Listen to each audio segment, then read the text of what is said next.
This is The Wire for 2300 Zulu, May 13th, 2025. Precedence is routine. Information cutoff is 2200. Bottom line up front. Bomb threat grounds aircraft in Belgium. Arson attack strikes British PM's residence. Beginning with international events. In Belgium, this morning a bomb threat was reported on board a Ryanair flight inbound to Charleroi Airport, prompting a security lockdown. Once the aircraft landed at the airport, passengers were evacuated at a remote section of the airport while the aircraft was inspected. It is unclear as to if any explosive threat was found on board the aircraft. In the United Kingdom, an arson attack was reported at the Prime Minister's residence yesterday afternoon. Prime Minister Starmer's private residence in North London was attacked by an assailant who set fire to the front door of the structure. One assailant has been arrested in conjunction with this incident. Analysts comment. Local authorities are keeping quiet regarding this incident, so details are very hard to verify. However, this appears to be the fairly standard Molotov attack or something similar. In the Middle East, President Trump's visit to the region continues, with mostly trade deals being the focus of proceedings so far. This morning, the United States and Saudi Arabia signed what the White House calls the largest arms deal in history, a $142 billion agreement for various American arms. President Trump also announced the removal of sanctions from the nation of Syria. In France, this afternoon, an attempted kidnapping was reported in Paris involving the family member of a major cryptocurrency exchange executive. The victims, who have not been identified, successfully evaded capture from the assailants who attempted to pull them into an unmarked van.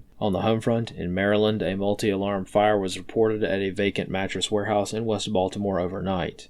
Amtrak service was briefly interrupted due to the fire, as the rail lines were located directly adjacent to the burning structure. Analyst comments for this wire.